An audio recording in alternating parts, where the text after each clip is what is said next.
ஆச்சி மசாலா. எந்த சமையலும் ருசி தேடும் ரகசியம் 20 ரூபாய். லயன் சாக்லேட்ஸ்ல பாதாம், டேட்ஸ், சாக்லேட் மூணும் இருக்கு. ருசிக்கு சாக்லேட், அயன் சத்துக்கு டேட்ஸ், புரோட்டீனுக்கு பாதாம். தாத்தா ரொம்ப டெலிஷியஸா இருக்கு. Lion choco dates. நீங்க கூலா இருக்கீங்க, உட்கார்ந்து இருக்கீங்க அப்படின்னாரு.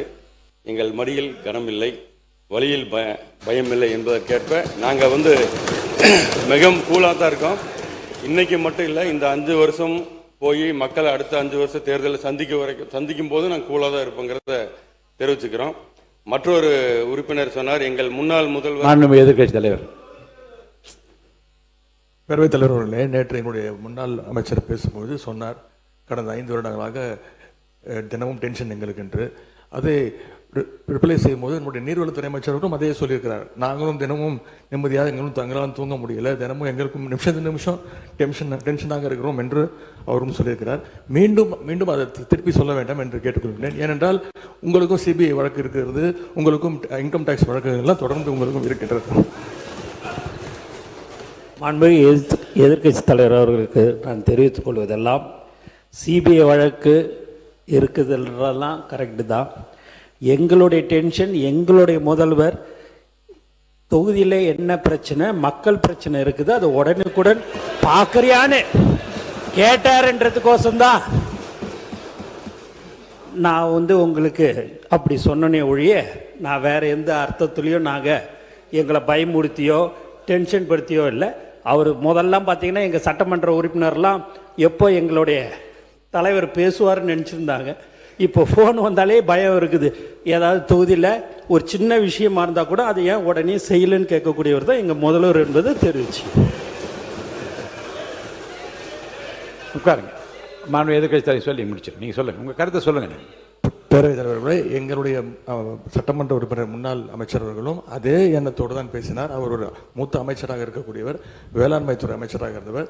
எங்களுடைய முதலமைச்சர் அவர்கள் அன்றைக்கு தினசரி பேப்பரில் பார்த்து, செய்திகளில் பார்த்து, அந்த துறை சம்பந்தமாக ஏதாவது செய்திகள் வந்திருக்கிறதா, அதை உடனடியாக நிவர்த்தி செய்யுங்கள் என்றதுதான், அந்த எண்ணத்தில் தான் எங்களுடைய சட்டமன்ற உறுப்பினரும் பேசினார். ஆனால் மக்கள் மனதில் இல்லை. மக்கள் மனதில் இருந்தால் மட்டும்தான் இந்த சட்டமன்றத்துக்குள்ளே வர முடியுங்கிறது உங்களுக்கும் தெரியும், எங்களுக்கும் தெரியும். அதனால் மக்கள் மனதில் இடம்பெற்றிருந்தால் இந்த பிரச்சனையே வந்திருக்காது, இங்கே உட்கார்ந்து இருக்கலாம். நீ குறுக்க பேசாதீங்க. மாண்பு உறுப்பினர்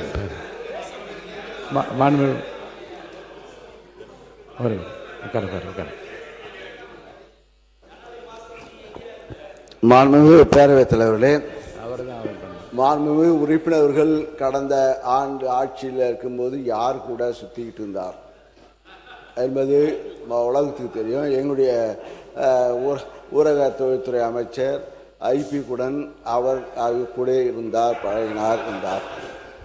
ஆனால் நாங்கள் படுற டென்ஷன் அவருக்கு தெரியும்.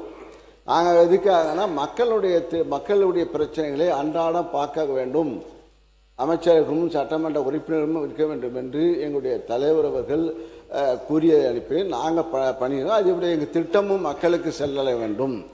கிட்டத்தட்ட இப்போ யார் மனதிலே இல்லைங்கிறார். 1,31,00,000 பெண்களுடைய மனதிலே அவர் குடியிருந்து கொண்டிருக்கிறார்கள். அதே போல இங்கே புதுமை பெண் திட்டம் விளக்க வேண்டாம். உறுப்பினர் சொல்லிட்டீங்க, அவர் கருத்துக்கு தப்பு சொல்லிட்டீங்க, அதோட நிறுத்திடுங்க. போதும் உட்காருங்க. மாண்பு உறுப்பினர் கருத்து சொல்லுகிற போது ஒரு கான்ட்ரவர்சி இல்லாமல் நீங்கள் முடிச்சிடுங்க. ஏன்னா நீங்கள் சொல்லுகிற போது மிகப்பெரிய திராவிட பாரம்பரியத்து குடும்பத்திலிருந்து வழித்தோன்றலாக இருக்கின்றீர்கள். அந்த கண்ணியத்தையும் கௌரவத்தையும் காப்பாற்ற வகையில் நீங்கள் தொடர்ந்து பேச வேண்டும் என்று நான் கேட்டுக்கொள்கிறேன்.